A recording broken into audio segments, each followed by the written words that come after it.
क्षमा साधुशीला भूतिज्ञा भूततत्परा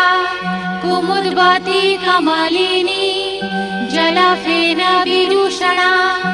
ईडा पिंगल मध्यस्था रत्नसिंहासनस्थिता आदित्यादितिरूपा च तथा संकटभञ्जनी तारिणी तारणी मत्ता कंजरी कंजवासिनी चतुरा चतुरा प्रीता चतुरानन पूजिता देवसेव्या देवपूज्या सर्वपूज्या प्रयोजना कनका कृष्णरूपा च कंजजा केशबन्धिनी हिंस्रका हिंस्रकावश्या सर्ववेषविदायिनी उच्चाटनी स्तम्भिनी च सख्यरा